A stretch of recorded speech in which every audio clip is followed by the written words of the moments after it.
2 రోజులు గడిచిపోయాయి. మరో 2 రోజుల్లో సుష్మని మరో డాక్టర్ పెళ్ళికొడుకు పెళ్లి చూపులు చూడ్డానికి వస్తున్నాడు.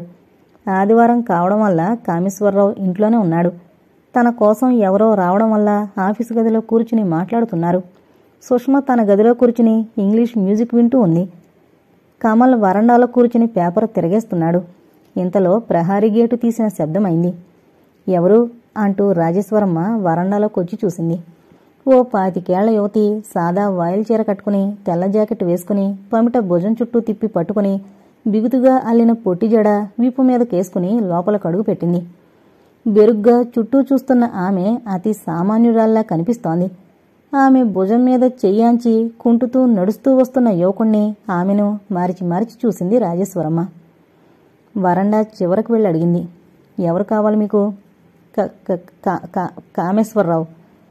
కమల్ ఆ గొంతు వింటూనే టంగున లేచాడు. అరే మీరా అనబోతున్న కొడుకు వైపు విసుగ్గా చూస్తూ అంది.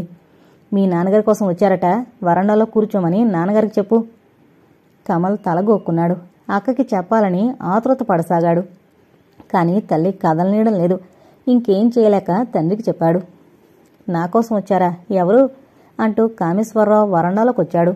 వస్తూ వరండాలో ఉన్న బెంచి మీద కూర్చుని తనని చూడగానే లేచి నమస్కరిస్తున్న ప్రీతంని అతని వదినగారిని చూశాడు. మీరొచ్చిన పనేమిటమ్మా?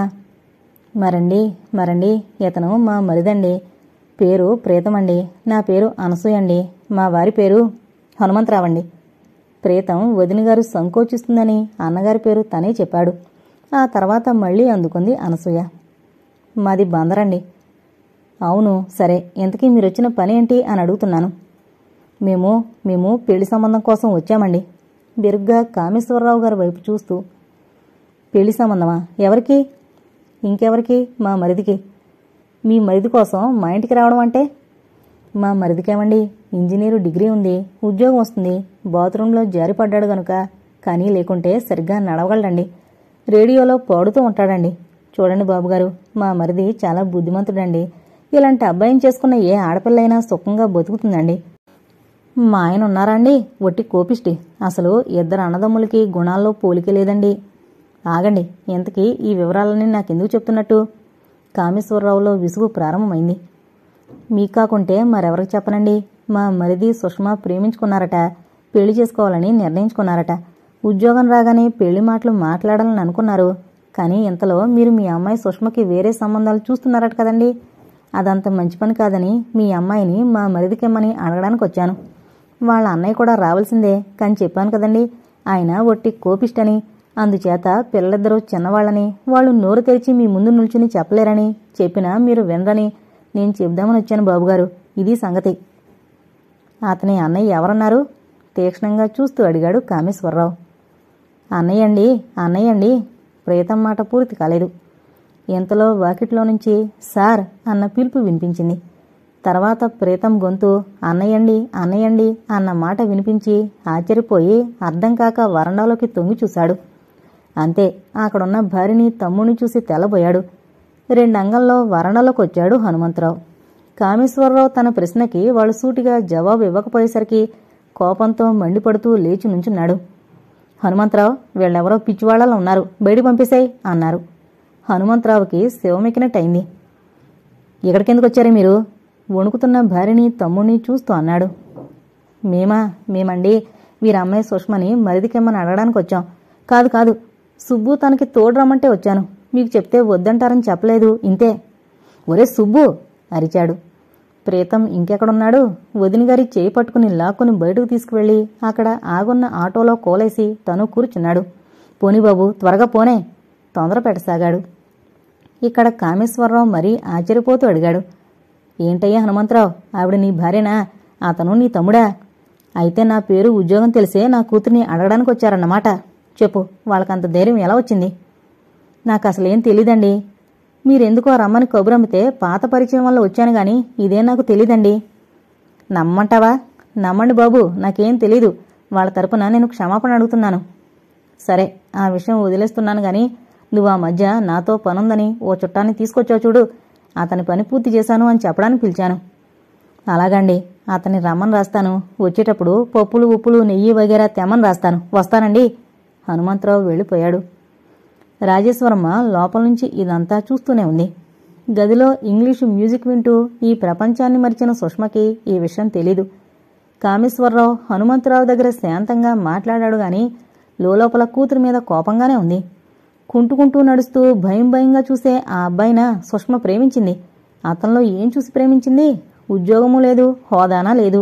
ఏం చూసి అతన్ని ఇష్టపడింది? ప్రేమ ప్రేమ నాన్సెన్స్. పళ్ళు కొరుక్కున్నాడు. వెళ్ళి ఆఫీసు రూంలో కూర్చున్నాడు. కమల్ తల్లి చూడకుండా అక్కగదిలోకి వెళ్ళాడు. సుష్మ తన్మయత్వంతో ఉంది. అయినా మెల్లగా జరిగిందంతా చెప్పేశాడు. అంది. అంతే. ఇంగ్లీష్ మ్యూజిక్ ఆగిపోయింది. రాజేశ్వరమ్మ వంటింట్లో చిందులు తొక్కుతోంది. కమల్ ఇంట్లో నుంచి మెల్లగా బయటికి జారుకున్నాడు. కామేశ్వరరావు గారి కోపం తగ్గేసరికి సాయంకాలం 5 గంటలైంది. సుష్మ గదిలో ఖైదీ అయింది. అనసూయ ప్రీతం ఇల్లు చేరేసరికి హనుమంతరావు వాకిట్లో పులిలో నిల్చునున్నాడు. ఏమే పిచ్చిపీనుగా, నువ్వు మరిదిని వెంటేసుకుని వెళ్ళింది ఎవరింటికో తెలిసి వెళ్ళావా? అనసూయ వణకసాగింది. ప్రీతం అక్కడి నుండి పారిపోవాలని చూస్తున్నాడు. ఇది గ్రహించిన అన్నగారు, ఒరే సుబ్బు, ఇలారా, నీకేం పోయేకాలం వచ్చిందిరా? ఆఫీసర్ కూతురిని ప్రేమించడం కాకుండా పెళ్లాడతానని అడగడానికి వెళతావా? నీకెన్ని గుండెలరా? ప్రీతం వణకుండా నిటారుగా నిల్చున్నాడు. అన్నయ్య, నువ్వేమన్నంటే సహిస్తాను గాని సుబ్బు దిబ్బు అన్నావంటే నేను సహించను. ఏడుసావు. ఒక్కసారి కాదు 100 సార్లు అంటాను. ఏం చేస్తావోయ్? నువ్వు పెద్ద హీరో అయ్యావా? ఆఫీసర్ కూతురిని ప్రేమిస్తావా? సుష్మ ఆఫీసర్ కూతురైతే నాకేం? నేను ప్రేమించాను, పెళ్లి చేసుకుంటాను. మీకెవ్వరికి ఇష్టం లేకున్నా నేను భయపడ్ను. ఏంటి? అన్నగారు నిర్ఘాంతపోయి చూడసాగాడు. నువ్వేనేరా మాట్లాడేది? నేనన్నయ్య మాట్లాడేది. మరోసారి చెప్తున్నాను, సరిగ్గా విను. సుష్మని ప్రేమించాను, పెళ్లాడతాను. సుష్మ కామేశ్వరరావు కూతురైనా కలెక్టర్ కూతురైనా నాకొకటే. ఈ మాటలన్నీ తన మరిదేనా మాట్లాడేది అని తెల్లముఖం వేసుకుని చూడసాగింది అనసూయ. ఒరే, నీకు తెలీదు, నేను చెప్తున్నా విను. కామేశ్వరరావు గారి జోలికి పోవడం మంచిది కాదురా. నేను ఎవరి మాట విన్ను. ప్రేమ పెళ్లి చెంతకే అంటున్నావు, బానే ఉంది. కానీ పెళ్ళాడిన పిల్లకు అన్నం ఎలా పెడతావురా నిరుద్యోగి? కూలి పని చేస్తాను, రిక్షా లాగుతాను, ఆటో నడుపుతాను, సుష్మకు అన్నం పెడతాను. సినిమాలు చూసి చూసి వాటిల్లో హీరో వెన్నువిరిచూ చెప్పే డైలాగులన్నీ వంటపట్టాయి.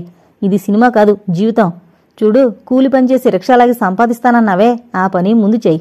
చేసి డబ్బు సంపాదించు. నీ పొట్ట నువ్వు పోసుకో. అప్పుడు మాట్లాడు. చూడు, ఆ పిల్ల విషయంలో మళ్ళీ కలగజేసుకున్నావా, ఉప్పు పాత్ర వేస్తాను. వాళ్ళింట్లో ఫర్నిచర్ అంత ఖరీదు చేయవు మన బతుకులు. ప్రీతంకి ఆవేశం ముంచుకొచ్చింది. అన్నగారిని ఈడ్చి కొట్టాలనిపించింది. అంతలోనే వదిన గారి ముఖం కనిపించింది. అంతే. ఆవేశాన్ని అణుచుకుని గిరుక్కున తిరిగి కుంటుకుంటూనే బయటికి వెళ్ళిపోయాడు. మరిది వెళ్ళకయ్యా, అసలే కాలు వాచుంది అని కేక పెట్టాలనుకుంది అనసూయ. ఎముడిలా చూస్తున్న మొగుడి ముఖం చూసి పెదవి కదపకుండా ఊరుకుంది. వెధవలు, వెధవన్నర వెధవలు. ఉద్యోగం సంపాదించే తెలివి లేకున్నా ఓ ఆడపిల్ల కనిపిస్తే చాలు ప్రేమించేయడం తెలుసు. ఇది ఎవరూ నేర్పనక్కర్లేదు. ప్రేమ ప్రేమ ఛత్ అనుకున్నాడు. కాదు, అరిచాడు. ఛత్ అంటున్న భార్య మీద చెడ్డ కోపం వచ్చింది అనసూయకి. ఎందుకలా అరుస్తారు? ఆ వయసు అలాంటిది. ఆ వయసులో ఉన్నప్పుడు మీరు మాత్రం ప్రేమ ప్రేమ అంటూ పిచ్చివార్లా నా చుట్టూ తిరగలేదు. భార్య ఈ విషయం గుర్తు చేసేసరికి హనుమంతరావు కాస్త తగ్గాడు. పాపం, మరిది ఎక్కడికి వెళ్ళాడో, ఎప్పుడొస్తాడో, వస్తాడో, అసలు రానే రాడో. మీరిలా చేశారని తెలిస్తే మీ అమ్మా నాన్న ఏమనుకుంటారు? కాస్తన్నా ఆలోచించారా? ఈ కాలం పిల్లల్లో మీ తమ్ముడెంత మంచివాడో కాస్త కూడా అర్థం చేసుకోలేదు మీరు. పొగిడి పొగిడి వాణ్ణి అలా తయారు చేశావు. అసలు ఇదంతా జరగడానికి కారణం నువ్వు. తప్పు నీది. చూడు, ఇంక మాట్లాడక నోరు మూసుకుని కాస్త కాఫీ నా ముఖం తగలై. అనసూయ ఇంకేం మాట్లాడలేదు. లేచి వంటగదిలోకి వెళ్ళింది. కాఫీ చేయడం కోసం స్టవ్ వెలిగించింది. వెంకట్రావు గారు రోజులానే దేవాలయానికి వెళ్లారు. అక్కడ పిల్లలు చేరి దొంగాటాడుతుంటే చూస్తూ చాలాసేపు అలా కూర్చుండిపోయారు. ఆ తర్వాత దేవుణ్ణి దర్శించుకుని ఎరుగున్న వాళ్లు పలకరిస్తే కబుర్లు చెప్తూ టైం మరిచిపోయారు. ఈ విషయం హఠాత్తుగా గుర్తుకొచ్చి అమ్మో అనుకుని త్వరగా నడిచి ఇల్లు చేరారు. 9 గంటలు దాటిపోయింది. వాకిలి తలుపు మూసుంది. లోపల నుంచి చిన్నగా మాటలు వినిపిస్తున్నాయి. ఆలస్యంగా వచ్చినందుకు శిక్ష ఈ పూటకి పోస్తన్నమాట అనుకుని చెప్పులు వదిలి షర్టు విప్పి మంచం మీద వేసి అలాగే కూర్చున్నారు. ఆయనకి భార్య గుర్తుకొచ్చింది. ఆమె గుర్తుకొస్తే కళ్లల్లో నీళ్లు నిండుతాయి. ముసలాయన వచ్చినట్టున్నాడు. కోడలి గొంతు వినిపిస్తోంది. రానివ్వు, రాత్రంతా పొద్దుపోయే వరకు అక్కడ చేస్తున్న రాజకార్యాలేమిటో అని నిలదీసి అడుగుతాను, కొడుకు అన్నాడు. వద్దొద్దు, ఇప్పుడు మాత్రం తలుపు తీయకండి. తీస్తే మీరు అడగడం విషయం అటుంచి ముందాయనకి భోజనం వడ్డించాలి. నాకంత ఓపిక లేదు గాని తెల్లవారిన తర్వాత తీరుబడిగా అడగండి. ఈ రోజుకి మనం వేస్తున్న శిక్ష చాలు. అసలే ఆయన ఆకలికి ఆగలేరు. సరే నీ ఇష్టం. ఇందాకటి నుంచి ఆయన రాగానే అడుగు కడుగు అని బోరెత్తించావు. తీరా అడుగుతానంటే వద్దు వద్దు అంటున్నావు. ఎన్నిసార్లు చెప్పినా ఆలస్యంగా రావడం తప్పు. ఆయన శిక్ష అనుభవించి తీరాలి. గుడిలో ఇలాంటి ముసలాళ్ళు చాలామంది చేరతారండి. వాళ్ళందరూ చెప్పుకునే కబుర్లు ఏముంటాయి? మీ కోళ్లలా మా కూతురిలా అని చెప్పుకుని తృప్తి పడతారు అంతే. ఆడంగిల్లీకి కబుర్లు. అంతే అంతే అంటూ రాజ్యం కిసుక్కున నవ్వింది. ఆ తర్వాత అంది, ఈ పాడు భారతదేశంలో ఇంటింటికి 2-3 వృద్ధులుండి రాజభరణాలు తినే మహారాజుల్లా మన సొమ్ము మీసేస్తూ ఉన్నారు. ఇలాంటి వాళ్ళని బందెల దొడ్డి లాంటి ప్రదేశం చూసి అందులో వదిలేస్తేనే గాని వీళ్ళ రోగం కుదరదు. వింటున్న వెంకట్రావు గారి రక్తం ఉడికెత్తుతోంది. రాజ్యం, మరీ అంత కటువుగా మాట్లాడకు. ఏం కటువుగా మాట్లాడానండి? మీ నాన్న వల్ల నాకెంత ఇబ్బందిగా ఉందో ఎప్పుడైనా ఆలోచించారా? నాన్న నాన్న అని ప్రేమ ఒలకబడిన తప్ప. వాసు నోరు మూసేశాడు. వెంకట్రావు గారి కడుపులో ఆకలి మంటగా మారింది. ఇక్కడ ఒక క్షణం కూడా ఉండకూడదు. ఎంత తరం అంతరం ఉన్నా పెద్దవాళ్ళ గురించి ఇలానే అనుకునేది? భగవాన్, నేను ఇది భరించలేను. చెప్పున షర్టు తీసుకుని వేసుకున్నారు. చెప్పులు తొడుక్కుని ఇల్లు వదిలి బయటకు వచ్చేశారు. ఎటు వెళ్ళాలి? ఎవరున్నారని వెళ్ళాలి? ఎలా బతకాలి? ఈ ఆలోచనలు ఆయన్ని నిలబెట్టి ప్రశ్నిస్తున్నాయి. ఆయన మనసులో లేదు. బుర్ర పనిచేయడం లేదు. కాళ్ళు మాత్రం ముందుకు తీసుకుపోతున్నాయి. అవి అలవాటుగా వెళ్లి దేవాలయం దగ్గర ఆగాయి. వెంకట్రావు గారు ఆలోచనలోంచి తేరుకుని చుట్టూ చూశారు. కొండ మీద దేవాలయం ధ్వజస్తంభం, తెల్లగా వెన్నెల, చల్లటి గాలి, వాతావరణం ప్రశాంతంగా కనిపిస్తోంది. వెంకట్రావు గారు కాస్త సేద తీరారు. భగవాన్, నాకు తెలియకుండానే నీ దగ్గరికి చేర్చాయి నా కాళ్ళు. నువ్వే దిక్కు అనుకుంటూ మెట్లెక్కి పైకి వెళ్లారు. దేవాలయంలో ఎవరూ లేరు. పూజారి కూడా వెళ్ళిపోయాడు. కాళ్ళు పీకుతున్నాయి. కడుపులో ఆకలి కరకరమంటూ ఉంది. అయినా చల్లగా వీచే గాలికి కళ్ళు మూతలు పడసాగాయి. అలసిపోయిన శరీరం, మనసు అలా అలా నిద్రాదేవి ఒడిలోకి జారిపోతూ ఉంది. వెంకట్రావు గారు ధ్వజస్తంభాన్ని ఆనుకుని కూర్చుండిపోయారు. తెల్లవారిన తర్వాత గాని ఆయనకు మెలకు రాలేదు. మెలకు వచ్చిన తర్వాత సరిగ్గా లేచి కూర్చున్నారు. ఎక్కడున్నానేమిటి? నా మంచం అది ఏమైంది? క్షణం ఆలోచించాక గాని రాత్రి జరిగిందంతా ఆయనకి గుర్తు రాలేదు. వచ్చిన తర్వాత మళ్లీ బాధ మొదలైంది. ఇంటికి తిరిగి వెళ్లడమా వెళ్ళకపోవడమా? వెళ్ళకూడదు. అన్నింటికీ భగవంతుడే ఉన్నాడు అనుకుని లేచి మొహం కడుక్కుని దైవధ్యానం చేసుకుంటూ కూర్చున్నారు. ఎండ చిరచరలాడుతూ వస్తోంది. మధ్యాహ్నం 12 గంటలు దాటింది. కడుపులో బాధ భరించడం కష్టంగా ఉంది. పూజారి ఇదంతా గమనిస్తూనే ఉన్నాడు. ఆయన ఇంటికి వెళ్ళిపోతూ గ్లాసుడు కొబ్బరి నీళ్లు, 2 అరటిపళ్ళు తెచ్చిచ్చాడు. దేవుడు ప్రసాదం తీసుకోండి బాబు. వెంకట్రావు గారి కళ్ళు అప్పటికే మసకమసగ్గా ఉన్నాయి. ఆతురతగా అందుకున్నాడు. గ్లాసుడు కొబ్బరి నీళ్లు గటగటా తాగేశాడు. 2 అరటిపళ్ళు తినేశాడు. పూజారి వెళ్ళిపోయాడు. అరటిపళ్ళు తిన్న తర్వాత ఆకలి మరీ పెరగసాగింది. తన స్థితికి తనే నవ్వుకున్నాడు వెంకట్రావు. పార్వతి బతుకున్న రోజుల్లో, తను ఉద్యోగం చేస్తున్న రోజుల్లో ఎందరో అతిథులుగా వస్తుండేవారు. తన ఇంటికి వారాలు చేసుకుని చదువుకునే పిల్లలు ఏవో పనులుండొచ్చి పొద్దెక్కిన కారణంగా, వెంకట్రావు గారు మీ ఇంటికి భోజనానికి వస్తాం అంటూ తమంత తాముగా అడిగేవారు. మహా సంతోషం, రండి, మాతో పాటు మేం తినేదే పెడతాం అనేవాడు తను. ఇలా వేళకాని వేళ అనుకోని అతిథులు ఎప్పుడు ఎందరొచ్చినా పార్వతి విసుక్కునేది కాదు, బతికించేది కాదు. ఏదో మొక్కుబడిగా కాక ఆదరణగా వండి వడ్డించేది. పార్వతి చేతి భోజనం తిన్న అందరూ తనని పొగిడేవారు. గృహలక్ష్మి అన్న పదానికి అర్థం మీ అద్దంగి గారు వెంకట్రావు గారు అని వాళ్ళు అంటూ ఉంటే తన మనసు గర్వంతో పొంగేది. జన్మ జన్మలకి పార్వతే నా భార్య కావాలి భగవాన్ అనుకునేవాడు మనసులో. ఆ రోజులు అలాగే జరుగుతాయి అనుకున్నాడు. ఆ పార్వతి లేదు, ఆ జీవితమూ లేదు. ఇప్పుడు మిగిలింది కొడుకు పంచన కోడలి ఆగ్రహానుగ్రహాల మధ్యన బతుకే ఒంటరి అనాథ బతుకు. తనకి దశొస్తుందని ముందే తెలిస్తే ఆనాడు పార్వతితో పాటు ఇంత విషం తాగి తనువు చాలించేవాడు. ఇలా జరుగుతుందని తెలీదే. వెంకట్రావు గారు కళ్ళు మూసుకుని పడుకున్నారు. అంతే, మళ్లీ నిద్ర పట్టేసింది. ఆ నిద్ర రాత్రి 10 గంటలు కావస్తుండగా మెలకు వచ్చేసింది. దేవాలయం మూసి పూజారి ఎప్పుడు వెళ్లాడో తెలీదు. వెంకట్రావు గారు లేచి కూర్చున్నారు. అలా ఎంతసేపు కూర్చున్నారో ఆయనకి తెలీదు. ఏదో తెలియని మొత్తుగా ఉంది, అలసటగా ఉంది. నాన్నా అన్న కొడుకు గొంతు వినిపించింది. ప్రాణం లేచొచ్చినట్లయింది. వాసు తండ్రి దగ్గరగా వచ్చాడు. వెంకట్రావు గారు మౌనంగా ఉండిపోయారు. నాన్నా, ఇక్కడే ఉండిపోయారేమిటి అన్నాడు. జవాబు చెప్పాలని అనిపించక ఊరకుండిపోయాడు. మీరేమైపోయారని హడలిపోయాను. రండి నాన్న, ఇంటికి పోదాం. నాన్న లేవండి, మన ఇంటికి పోదాం. అంతే, వెంకట్రావు గారి పితృహృదయం కరిగిపోయింది. మన ఇంటికి రండి నాన్న అన్న పిలుపు ఆయనకి ఎంతో తృప్తినిచ్చింది. ఒక రోజంతా పడిన నరకయాత్రని మరిపించింది. అంతే, లేచి నిల్చున్నాడు. కొడుకు వెంట నడిచాడు. వాసు కబుర్లు చెబుతున్నాడు. నాన్న, నిన్న రాత్రి ఏమైందో తెలిసినా? మన పక్కింట్లో అద్దెకున్న పార్వతీశం గారింట్లో దొంగలు పడ్డారు. వస్తువులు, బట్టలు సమస్తం దోచుకుపోయారట. అలాగే మన పెరట్లో ఉన్న ఇత్తడి బకెటు వగేరా కూడా పోయాయి. అవునా? వాళ్ల పని అయి ఉంటుంది. అవును, పార్వతీశం గారు ఎక్కడికి పోయారు? తలుపు తాళం వేసి సినిమాకి పోయారట. తాళం తేలిగ్గా లాగేశారు. అయ్యో పాపం, అసలే పిల్లలకు అలవాడు. మళ్ళీ ఎలా సంపాదించుకుంటాడో ఏమో. మన బకెట్ కూడా ముద్దులా ఉంది. మీ అమ్మాయి ఎన్నాళ్లుగానో మోజుపడుకొంది. అవునాన్న, నాకు గుర్తుంది. కానీ ఏం చేయను? అసలు రాజ్యం నేను ఎక్కడికన్నా వెళ్ళినా వాకిట్లో మీరు పులిలా కాపలా ఉంటున్నారు కనుక అలాంటి భయం లేకుండా ఉంది. నడుస్తున్న వెంకట్రావు గారు టక్కున ఆగిపోయి అనుకున్నారు. ఇదా సంగతి? ఇందుక నన్ను వెతుకుంటూ వచ్చింది? ఆగిపోయేవేనన్నా, మనిలింకా రాలేదుగా అంటున్న కొడుకు మీద ఈసారి కోపం రాలేదు, జాలి వేసింది. పితృప్రేమ పొంగి పొర్లగా పిచ్చి సన్యాసి అనుకున్నాడు. ఇద్దరూ ఇల్లు చేరుకున్నారు. సుష్మకి రెండోసారి పెళ్లిచూపుల తతంగం జరుగుతోంది. వరుడు ఇంజనీరు, ఉద్యోగం బానే ఉంది. కానీ ఆ అబ్బాయి కాస్త నల్లగా పొట్టిగా ఉన్నాడు అనుకుంది రాజేశ్వరమ్మ. సుష్మ నల్లరాయిలా కూర్చుంది. పెళ్లికొడుకు తల్లి ఎన్ని ప్రశ్నలు వేసినా ఒక ప్రశ్నకి జవాబు సరిగ్గా చెప్పడం లేదు. పెళ్లికొడుకు అసహన పడిపోసాగాడు. ఆ పిల్లకి సిగ్గులా ఉంది, అందుకే తలెత్తి నీ వైపు ఒక్కసారన్నా చూడలేదు అంది మెల్లగా. చదువుకుని ఈ కాలం అమ్మాయికి సిగ్గేమిటమ్మా విసుగ్గా అన్నాడు. వాళ్ళకి ఒకగానొక్క పిల్ల ముత్యంలా ఉంది. ఇల్లు వాకిలి చూస్తే మన తరహాకి తూగేలా ఉన్నారు. ఎంచక్క ముద్దు ముచ్చట జరిపించుకోవచ్చు. ఏమంటావ్? ఆ అబ్బాయికి సుష్మ నచ్చింది. కాని పెదవి కదిపి ఒక్క మాట మాట్లాడలేదే అని, కళ్ళెత్తి ఒక్కసారన్నా తన వైపు చూడలేదని లోపల అసంతృప్తిగా ఉంది. ఏమంటావురా? నచ్చితే ఇప్పుడే చెప్పేస్తాను.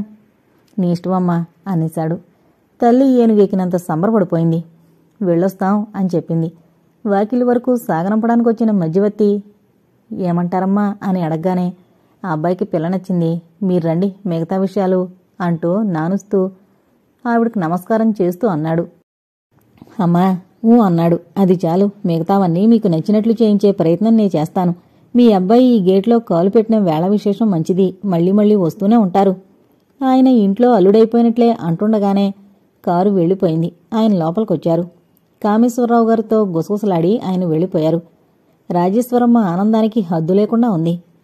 ఇంజనీరు అల్లుడవుతున్నాడని తను అనుకున్నట్లే సుష్మ పెళ్లి నెల తిరగకుండా చేసేసి అత్తారింటికి పంపేసి హాయిగా గాలి పీల్చుకోవచ్చునని ఆవిడ పెళ్లి ప్రయత్నాలు ఎలా ప్రారంభించాలా అని ఆలోచనలు చేయసాగింది. కూతురికి సంబంధం ఖాయం అవబోతున్న కామేశ్వరరావు రాజేశ్వరమ్మలా మురిసిపోవడం లేదు. ఆయన ఎందుకలా ఉన్నారు అనుకుంది రాజేశ్వరమ్మ. ఏమండి మరే అంటూ వచ్చిన భార్యని, చూడు, ఈ విషయం తర్వాత మాట్లాడుకుందాం, నాకు బయట పనుంది. వెళ్ళొస్తానంటూ వెళ్లినవాడు రాత్రికిగాని తిరిగి రాలేదు. భోజనాల తర్వాత పిల్లలిద్దరూ తమ గదిలోకి వెళ్లిన తర్వాత రాజేశ్వరం వచ్చి భర్త దగ్గర కూర్చుంది. అలా ఉన్నారేం అడిగింది. ఏం లేదు గాని చూడు, పెళ్లి ఖాయమైనా ఎవరికి అప్పుడే చెప్పకు. ఎందుకండి? మనం ఇంకా సుష్మ అభిప్రాయం తెలుసుకోలేదు, అనుమతి తీసుకోలేదు. దాని ముఖం, దాన్ని అడిగేదేమిటి? అడిగినా అది సరే అని అంటుందా? అందు. పెళ్ళికొడుకు సరే అన్నాడు, అది చాలు పెళ్లి జరిపించడానికి. అది కాక ఇప్పటికే అందరికీ చెప్పేశాను. కామేశ్వరరావు నుదురు కొట్టుకున్నాడు. నీకు కాస్త కూడా బుర్రలేదు, దూరాలోచన అంతకన్నా లేదు. నువ్వు నీ ధోరణి ఎంతి ఎప్పుడు మాట్లాడకు, నాకు అసలు విసుగ్గా ఉంది అంటూ కామేశ్వరరావు హాల్లోకొచ్చి సోఫాలో కూర్చుండిపోయాడు. సుష్మ అక్కడికొచ్చింది. తండ్రి పక్కన కూర్చుంది. డాడీ, ముందే చెప్తున్నా, నేను ఈ పెళ్లి చేసుకోను అంది. కూతురి గొంతు వింటూనే రాజేశ్వరమ్మ హాల్లోకొచ్చింది. కామేశ్వరరావు గారు ఆగ్రహాన్ని లోపల అణుచుకుంటున్నారు. ఏమ్మా, ఎందుకని? అతను నచ్చలేదా? శాంతంగా అడిగాడు. నచ్చడం నచ్చకపోవడం కాదు డాడీ, అసలు నేను ప్రీతంని తప్ప మరొకరిని పెళ్లాడను. మంచిదే, నువ్వు అతన్ని పెళ్లాడడానికి మాకేం అభ్యంతరం లేదు. అయితే నిన్ను అతనికి ఇవ్వాలంటే అతనికి కొన్ని అర్హతలుండాలి, అవునా? అతను డాక్టరు కాదు, నిరుద్యోగ ఇంజనీరు, ఆస్తులు లేవు. ఇవన్నీ ముందు ఆలోచించొద్దా తల్లే? అతన్ని ప్రేమించేశాను అంటే ఎలా? డాడీ, మీరు కావాలి అనుకున్నవేవీ అతనికి లేవు, నిజమే. కానీ నాకు అతను నచ్చాడు, అంతే. ఓకే, నీ మాట ఒప్పుకుంటాను. మరి పెళ్ళైన తర్వాత తిండి, బట్ట, స్కూటర్లు, షికార్లు, సినిమాలు, హోటల్స్ ఇవన్నీ అక్కర్లేద్దా? కావాలంటే డబ్బెలా వస్తుంది? పోనీ సినిమాలోలా చెట్టు కింద ఉంటారా?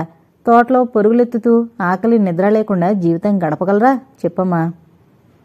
ముందు పెళ్లి చేసుకుని ఒకరికొకరం అండగా ఉండి ఆ తర్వాత ఇల్లు, వాకిలి వగేరా వగేరా సంపాదించుకుంటాం డాడీ. ఓకే, అయితే ఒక షరతు. ముందు పెళ్లి, తర్వాత ఉద్యోగం, ఇల్లు వగేరా అన్నది పాతకాలం నాటి మాట. ఇప్పుడు అలా కాదు. ముందు అవన్నీ అమర్చుకుని ఆ తర్వాత పెళ్లి చేసుకోవాలి, అవునా? సుష్మ జవాబు చెప్పలేకపోయింది. అసలు తండ్రి ఇలా మాట్లాడతాడని అనుకోలేదు.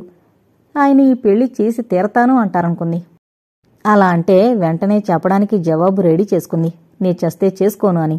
కాని తండ్రి అలా అనకుండా ప్రీతంని చేసుకున్నా అభ్యంతరం లేదు అంటూనే లిటిగేషన్ పెడుతున్నారు. ఏంటో వీళ్ళ అభిప్రాయం అర్థం కావడం లేదు అనుకుంది. సుష్మా, చూడమ్మా, నువ్వు ప్రేమించిన అబ్బాయికి నేను కావాలని అనుకున్నవి లేవు. అదే నే చూసిన అబ్బాయికి అన్ని హంగులు ఉన్నాయి. కాస్త ఆలోచించి చెప్పు. అతను ఇంజనీర్, నెలకి 16,000 జీతం, ఇల్లుంది, ఇంటికి కావలసిన ఫర్నిచర్ ఉంది, స్కూటర్ ఉంది, కారు కొనబోతున్నాడు. చూడు, ఇతని స్థితికి నీ ప్రీతం 10 ఏళ్లు కష్టపడి సంపాదించినా అతని అంతస్తును చేరుకోలేడు. కనుక మళ్ళీ ఆలోచించు. కావాలంటే కాస్త టైం ఇస్తాను కూడా. ఇప్పుడు చెప్పొద్దు. నాకు టైం అక్కర్లేదు, ఆలోచించే పనిలేదు. నేను ప్రీతంనే పెళ్లాడతాను, లేకుంటే ఇలాగే ఉండిపోతాను, అంతే. అంతేనా? అంతే. కామేశ్వరరావుకి ఒళ్ళు మండుకొచ్చింది. ప్రేమించుకున్నాం, ఇదే మాట. What is love? ఈ ఒక్క దాంతో జీవితాన్ని సాగించగలరా? ఉరిమి చూస్తూ అన్నాడు. ప్రేమ మా ఊపిరి, ప్రేమ మా దైవం, ప్రేమ మా... షటప్, ఆగు! సుష్మ టక్కున ఆగిపోయింది. ప్రేమంటే మీకు అర్థం తెలుసా? ప్రేమంటే మానవుడి హృదయంలోని పవిత్ర భావాల మేలు కలయిక. అంటే వాత్సల్యం, సానుభూతి, అనురాగం, గౌరవం మొదలైన భావాలన్నీ కలిసి మొలకెత్తుతుంది. దీన్ని మీలాంటి యువతరం ప్రేమ అనుకుని వెర్రికేకలు వేస్తుంటారు. సుష్మ తండ్రి చెప్పింది సరిగ్గా విందో లేదో కాని గిర్రున తిరిగి తన గదిలోకి వెళ్ళిపోయింది. కామేశ్వరరావుకి మరీ ఆగ్రహం ముంచుకొచ్చింది. చేతిలో ఉన్న పుస్తకాన్ని విసిరి నేలకేసి కొట్టాడు. మీరంత మెల్లగా మాట్లాడితే అది వింటుందటండి అంది రాజేశ్వరమ్మ. కాసేపు నువ్వు ఇక్కడి నుంచి వెళ్ళిపో. రాజేశ్వరమ్మ కదలకుండా ఇంకా ఏదో చెప్పబోయింది. గెటౌట్! గట్టిగా అరిచాడు. రాజేశ్వరమ్మ గాబరాపడి ఆ గదిలో నుంచి వెళ్ళిపోయింది. కామేశ్వరరావు తల 2 చేతుల్లోనూ పట్టుకున్నాడు. ఆవేశాన్ని అణుచుకునే ప్రయత్నం చేస్తూ అన్నాడు, ఈ కాలం ఆడపిల్లలకి బొత్తిగా బుద్ధి లేదు. వెంకట్రావు గారికి తోచడం లేదు. స్నేహితుడు సుబ్బారావు గారు 10 రోజుల నుంచి కనిపించడం లేదు. ఏమైంది వీడికి అని ఆవేదన పడి ఆయనిచ్చిన ఇంటి అడ్రస్ వెతుక్కుని చూసి రావాలని బయలుదేరాడు. ఒరేయ్, అడ్రస్ ఇచ్చానని అస్తమానం రాకు అన్న మాట గుర్తుకొచ్చినా ఆగలేదు. అడ్రస్ ప్రకారం ఇల్లు వెతుక్కుంటూ ఎంతో కష్టపడి ఎలాగూ చేరుకున్నాడు. పాత బస్తీలో సందులు గొంతులు దాటి వెళ్లాల్సొచ్చింది. ఇల్లు 3 గదుల వాటాలా ఉంది. ఇంటి గోడకి సుబ్బారావు గారి కొడుకు పేరున్న బోర్డుంది. ముందు గదిలో ఎవరూ లేరు. 4 కుర్చీలు వేసున్నాయి. ఆ గదిలో స్నేహితుడి చేతికర్ర, చెప్పులు ఉన్నాయి. ఇదే ఇల్లు అనుకుని అక్కడున్న కుర్చీలో కూర్చున్నాడు. ఏ ఇంట్లో ముసలివాళ్లున్నా వాళ్ళుండేది ముందు గదిలోనే కదా. తను అంతే. ద్వారపాలకుళ్ళ ఇంటికి కాపలా కాస్తూ తనుంటే వాసు ఆఫీస్కి వెళ్లగానే రాజ్యం షికారుకి బయలుదేరుతుంది. అప్పట్నుంచి ఇరుగు పొరుగు వారు వస్తుంటారు. రాజ్యంగారు ఏం చేస్తున్నారు అంటూ. వచ్చిన వాళ్ళకి జవాబు చెప్పాల్సిన బాధ్యత తనది. లేదు అంటే వినిపించుకోరు. ఒకే ప్రశ్నని 10 రకాలుగా తిప్పి అడుగుతారు. రాజ్యంగారు లేరండి, ఎక్కడికి వెళ్లారండి, ఎప్పుడొస్తారండి? తెలీదు తన జవాబు. మ్యాట్నింగ్కి వెళ్లారా, మార్నింగ్ షోకి వెళ్లారా? తెలీదు. స్టీలు గిన్నెల చీటికి వెళ్లారా, వైరు బొట్టాలించే చోటుకి వెళ్లారా? అది తెలీదు. ఎక్కడికి వెళుతోంది మీకు చెప్పే అలవాట్లేదా? లేదు. ఆ సంగతి ముందుగానే చెప్పకూడదు. నాకీ కంఠశ్వాస తప్పేది అని ఎదురింటి ఆవిడ వెళ్లిన తర్వాత తను అమ్మయ్య అనుకుంటాడు. అసలు ఆ డ్యూటీ చేయడం ఎంత విసుగో అయినా తప్పదు. చూడగా ఇక్కడ అలానే ఉన్నట్లుంది. సుబ్బారావు లోపల ఏం చేస్తున్నట్లు? కోడలొచ్చి నన్ను చూస్తే ఆశ్చర్యపడి, ఎవరు మీరు, సరాసరి లోపలికొచ్చి కుర్చీలోనే కూర్చున్నారు అని అడుగుతుందేమో. అలా కనకడిగితే నేనెవర్నో మీ మామగారిని అడుగమ్మా అంటాను. ఎంతకన్నా దర్జాగా కూర్చుని ఆ పిల్ల మూతి ముడుస్తుందో, ముసిముసి నవ్వులు నవ్వుతుందో. మీరు నాకు తెలియకపోవడం ఏమిటి? రోజూ మామగారొచ్చేది మీ దగ్గరికేగా, మీ గురించి చాలా కబుర్లు చెప్తారు అంటుందేమో. సుబ్బారావు కోడలు మంచి పిల్లయి ఉండాలి, లేకపోతే ఈ ఇంట్లో వాడు ఇంతకాలంగా ఉండగలడా? అలా నిండు కొండలా నవ్వగలడా? పోనివ్వు, వీడైన అదృష్టవంతుడు. అవును, నేనొచ్చి ఇంతసేపైనా లోపల నుంచి ఒకరూ రారేం అని ముందు గదిలోకి తొంగి చూశాడు. అక్కడ ఎవరూ కనిపించలేదు గాని వంటగదిలో ఎవరో బరబరా పప్పు రుబ్బుతున్న శబ్దం వినిపించసాగింది. ఆ శబ్దాన్ని ఆసక్తిగా వినసాగాడు. గారెల పప్పు కాబోలు రుబ్బుతున్నారు. పార్వతి బతుకున్నప్పుడు గారెలు తినాలనుంది అని అడిగినప్పుడు పార్వతి మినపప్పుతో గారెలు చేసి పెట్టేది. తను పిండి రుబ్బుతూ ఉంటే అచ్చంగా ఇలాంటి శబ్దమే వినవచ్చేది. బరబరా బరబరా. పార్వతి చేసే గారెలు మెత్తగా దూదుల్లా ఉండి నోట్లో వేసుకుంటే కరిగిపోతూ ఉండేవి. అలాంటివి పార్వతి పోయిన తర్వాత తను మళ్లీ తినలేదు. రాజ్యం ఎప్పుడూ గారెలు చేయదు. చేసిన పప్పు మెత్తగా నలగనీదు. అవి తింటే పళ్ళు రాలిపోయేలా ఉంటాయి. అందుకని తను అసలు వాటిని తిండు. అవును, సుబ్బారావు కోళ్ళెంత కుదురుగా కూర్చుని గారెల పప్పు రుబ్బుతూ ఉందా? ఆశ్చర్యంగా ఉందే. కొడుకు ప్రేమించి కిరస్తానీ పిల్లని పెళ్లాడినా ఆ పిల్ల చదువుకుంది. అయినా నెమ్మది నిదానం ఉన్నట్లుంది. అయితే ఈరోజు నేను స్థిమితంగా కూర్చుని గారెలు తినొచ్చు. వేడివేడి గారెలు తిని ఎన్నాళ్లైందో. నేను సమయానికొచ్చానని సుబ్బారావు ఎంత ఆనందపడతాడో, కొసరి కొసరి వేయిస్తాడో చూడాలి. వెంకట్రావు గారి ఆలోచనలకి ఆనకట్ట పడింది. లోపల నుంచి ఇంగ్లీష్లో తిట్లు వినిపిస్తున్నాయి. ఆ మాటలు పోత్రం బరబరా తిరుగుతూ చేస్తున్న శబ్దంలో కలిసిపోతున్నాయి. ఆ మాటలు ఎక్కువైన కొద్దీ ఈ బరబరా శబ్దం ఎక్కువ కాజొచ్చింది. ఏంటిది? తిట్టే గొంతు ఆడగొంతు, ముసలగొంతు. తిట్లు ఎక్కువైన కొద్దీ బరబరా శబ్దం ఎక్కువ కాజొచ్చింది. వెంకట్రావు గారికి పరిస్థితి ఏంటో బొత్తిగా అర్థం అవక లేచి ఒక్కడుగు వేసి లోపలికి తొంగి చూశారు.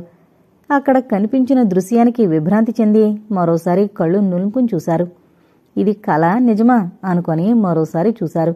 తను చూసింది కళ కాదు, నిజమే. రోడ్డు ముందు కూర్చుని పప్పు రుబ్బుతోంది కోడలు కాదు, సుబ్బారావు గారు.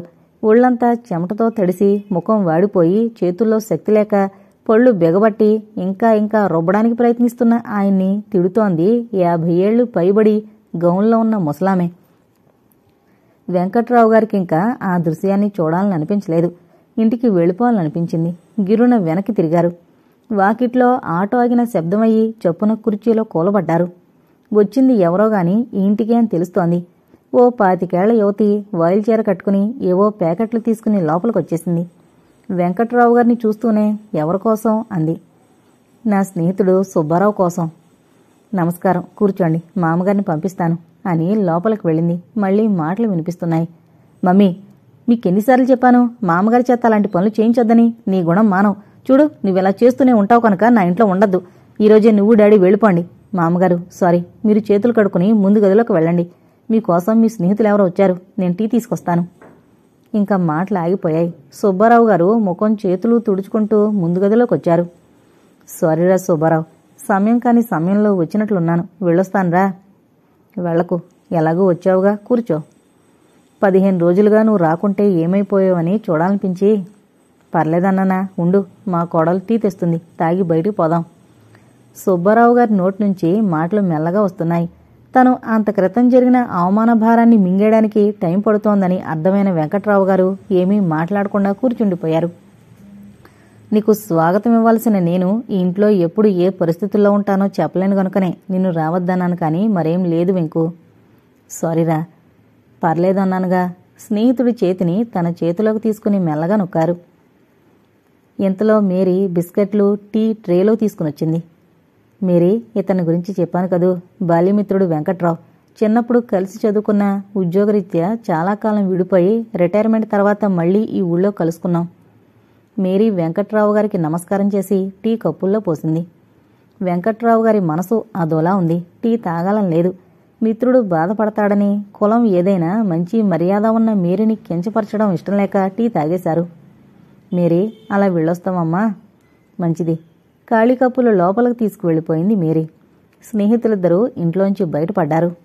సుబ్బారావు, ఇందాక చూసిన విషయం గుర్తు చేసి నీకు బాధ కలిగించడం నా ఉద్దేశం కాదు. కానీ అలాంటి వ్యక్తుల మధ్య ఎలా ఉండగలుగుతున్నావురా? బాధగా లేదు? ఉంది, కానీ ఏం చేయను. కాలం కలిసి రానప్పుడు మనిషి ఏం చేయగలడు? జీవితం నా చేత చాలా రకాల ఫీట్లు చేస్తోంది. ఒక్కగానొక్క కొడుకుని 6 నెలల పసివాణ్ణి అష్ట కష్టాలు పడి ఆడదానిలా పెంచాను. వాడి దగ్గరే కాలం వెళ్లదీయాలనుకున్నాను, కానీ లాభం లేకుండా ఉంది. మేరీ మంచి పిల్లే అయినా ఆమె తల్లిదండ్రులు తరచుగా వచ్చి ఇక్కడ తిష్ట వేస్తుంటారు. వాళ్ళు ఉన్నన్ని రోజులు నా స్థితి ఇలానే మారుతుంది. ఏం చేయను? విధి అని తల వంచి రోజులు గడిపేస్తున్నాను. అయినా ఒకప్పుడు మనసు మహా ఎదురు తిరుగుతుంది. ఈ విషయాలన్నీ నీ కొడుక్కి చెప్పకూడదు. లాభం లేదు, వాడు వాళ్ళనే సమర్థిస్తాడు. భగవాన్, ఎంత దురదృష్టం. సుబ్బారావు, ఇంత బాధని గుండెల్లో దాచుకుని పైకి నవ్వుతున్న నిన్ను అభినందిస్తున్నాను. సుబ్బారావు నిర్లిప్తంగా నవ్వేశాడు. తర్వాత అన్నాడు, వెంకు, నేను నీ దగ్గరికి రాని కారణం చెప్తున్నాను విను. వారం రోజుల క్రితం నాకు ఉత్తరం వచ్చింది. ఆ సమయంలో నేను ఇంట్లో లేను. నా ఉత్తరాన్ని మేరీ తల్లిదండ్రులు చించి చదివారు. ఎంత పరిహసించారో చెప్పలేను. అవునా? సభ్యత లేకుండా అదేం పని? ఇంతకీ ఆ ఉత్తరం ఎవరు రాశారు? లలిత రాసింది. లలిత? ఇన్ని సంవత్సరాల తర్వాత నీకు ఉత్తరం రాసిందా? అసలు నీ అడ్రస్ ఆమెకి ఎలా తెలిసింది? తెలీదు, కానీ రాసింది. తన ఆరోగ్యం పూర్తిగా చెడిపోయిందని, అతను హాస్పిటల్లో చేర్చి పత్తా లేకుండా పారిపోయాడని, తను ఏకాకినయ్యానని, ఎన్నాళ్ళలో బతకనని, ఒక్కసారొచ్చి చూసి వెళ్లమని కన్నీళ్లతో ప్రార్థిస్తూ రాసింది. తను చేసిన పని ఎంత హేయమైందో ఎప్పటికైనా తెలుసుకుందా? తెలుసుకున్నా తెలుసుకోకపోయినా ప్రయోజనం ఏమిటి? నిజమే, కానీ వెళ్ళిపోయింది. మళ్ళీ ఇప్పుడు ఇలా పిలవడం బాధగా లేదు? ఉంది. అయినా వెళ్ళి లలితను చూశాను. పరిస్థితి ఏమీ బాగాలేదు. అందుకే లలిత కోసం రోజూ హాస్పిటల్కి వెళ్లాల్సి వస్తోంది. ఈ కారణంగానే నీ దగ్గరికి రాలేదు. సుబ్బారావు, ఎలా వెళ్ళగలుగుతున్నావురా? ఒకనాటి అర్ధాంగి అన్న మమకారంతోనా? కాదు, కానే కాదు. మరి మానవత్వం ఉన్న మనిషిగా అవసాన దశలో సాయం కావాలని అర్థించిందన్న జాలితో లలిత పరిస్థితిని గురించి డాక్టర్లని సంప్రదించాను. కానీ లాభం లేదని చెప్పారు. ఆమెది నయం కాని రోగం బ్లడ్ క్యాన్సర్. చాలా ముదిరిపోయింది. మృత్యువు చాలా దగ్గరలో ఉందని చెప్పారు. ఈ విషయం నా కొడుకు చెప్పాను. ఒక్కసారొచ్చి ఆమెను చూడమని చెప్పాను. ఆమె కొడుకు కోసం ఇన్ని సంవత్సరాల తర్వాత కలవరిస్తోంది. ఆశ్చర్యంగా ఉంది కదూ? నీ కొడుకు వెళ్ళి చూశాడా? లేదు, తన తల్లి ఎప్పుడో చచ్చిపోయిందని చెప్పాడంతే. సుబ్బారావు, నీదెంత మంచి మనసురా. నీకే చిత్రమైన పరిస్థితులు ఎదురవుతున్నాయి. జీవితంలో ఎన్నో ఎదురు దెబ్బలు తిన్న నాకు ఏదీ విచిత్రంగా కనిపించడం లేదు. ఒకప్పుడు ప్రేమించిన వ్యక్తినే ద్వేషించాల్సి వస్తుంది. ద్వేషించిన మనిషినే ప్రేమించాల్సి వస్తుంది. రాగద్వేషానికి అతీతంగా నిలిచి చూస్తే ఈ జీవితాల్ని తెర వెనక నిల్చుని ఏదో శక్తి నడిపిస్తున్న నాటకంలా అనిపిస్తూ ఉంటుంది. అవునా? అవును, కానీ లలిత లాంటి ఆమెని క్షమించగలిగిన నువ్వు దేవుడనంటావా? అనకు. లలిత లాంటి స్థితిలో ఎవరున్నా మనిషి అయితే నాలానే చేస్తాడు. అంతేగాని చూడు, నేనిప్పుడు హాస్పిటల్కి వెళుతున్నా. నువ్వు రారా బ్రదర్ అంటూ దారిన పోతున్న ఆటో నాపి ఎక్కి కూర్చున్నారు సుబ్బారావు గారు. వెంకట్రావు ఇంకేం మాట్లాడకుండా ఆటో ఎక్కేశారు. ఆటో హాస్పిటల్ దగ్గర ఆగింది. ఇద్దరూ ఆటో దిగారు. సుబ్బారావు గారు ఆటోకి డబ్బులిచ్చి లోపలికి నడుస్తూ అన్నారు, లలితకి ఖర్చు చేస్తున్న డబ్బంతా నా కాళ్ళిస్తోంది. ఇది మరీ ఆశ్చర్యంగా లేదు? చాలా ఆశ్చర్యంగా ఉంది సుమా. ఇద్దరూ గేట్లు దాటి వరండాలు దాటి ఎమర్జెన్సీ వార్డులోకి వచ్చారు. లలిత పరిస్థితి బాగాలేదన్నావు కదా, మరి ఆమె దగ్గర ఎవరి నుంచో? ఆయాని మాట్లాడాను. నేను ఉదయం సాయంకాలం వచ్చి చూస్తున్నాను. ఒక్కో రోజు ఇక్కడే ఉండిపోవాల్సి వస్తుంది. అదిగో అదే లలిత బెడ్. ఇద్దరూ లలిత బెడ్ దగ్గరికి వచ్చారు. లలిత స్పృహలేని స్థితిలో ఉంది. ఆయాతో ఏదో మాట్లాడి డాక్టర్ కోసం పరిగెత్తాడు సుబ్బారావు. మృత్యువుతో పోరాడే లలితని చూడగానే వెంకట్రావు గారు, ఈమెలోని అందం ఏమైంది? అహంకారం ఏమైంది? విశృంఖలత్వం ఏమైంది? ఏ మనిషిలోనైనా సరే ఈ గుణాలు పుట్టేప్పుడు ఉండవు, పోయేప్పుడు ఉండవు. పుట్టుకకి చౌకీ మధ్య నుండే జీవితం శాశ్వతం అనుకున్నప్పుడే ఈ గుణాలు మనిషి మనసు మీద సవారీ చేస్తాయి, చిత్రంగా చిందులు వేయిస్తాయి. భగవాన్, ఈమె జీవితంలో ఎలా ప్రవర్తించినా ఇప్పుడు శిక్షించకు, కరుణించు. వెంకట్రావు గారు లోపలే దేవుణ్ణి ప్రార్థించసాగారు. సుబ్బారావు గారు డాక్టర్ని తీసుకొచ్చారు. డాక్టర్ లలితను చూశాడు. పెదవి విరిచాడు. వెళ్ళిపోయాడు. మరో అరగంట అతి కష్టం మీద గడిచింది. మరో డాక్టరు నర్సు వచ్చారు. ఏవేవో ఇంజక్షన్లు ఇచ్చారు. వెళ్లారు. లలిత ఆఖరు శ్వాస వదిలే ముందు కళ్ళు తెరిచింది. సుబ్బారావు గారు దగ్గరగా కూర్చుని లలిత తల నిమరసాగారు. ఆ చేతిని పట్టుకుంది. ఆమె కళ్లల్లో నీళ్లు. లలిత, ఆయన పై మీదున్న తువ్వాల్తో లలిత కళ్ళనద్దాడు. లలిత మొహంలో సన్నగా దరహాసం కదిలి మాయమైంది. ఏమండి, ఏమండి, నన్ను క్షమించారు కదూ? ఓ, ఆ విషయం మర్చిపో. నేను నిన్ను... సుబ్బారావు గారి నోటి నుంచి మాటలు రావడం లేదు. లలిత కళ్ళ నుంచి ఆఖరుగా కన్నీటి చుక్కలు చెంపల మీద నుంచి పక్కలకి జారిపోయాయి. లలిత, ఆఖరి సమయంలో నాకు చాలా శాంతి సంతోషం ఇచ్చారు. మీరు దేవుడు. నేను దేవుణ్ణి మోసగించాను. అందుకే. లలిత ఇంకా మాట్లాడనీలేదు ఆయన. ఆయన చేతిని పట్టుకుని ఆయన కళ్ళలోకి చూస్తూ కళ్ళు మూసేసింది లలిత.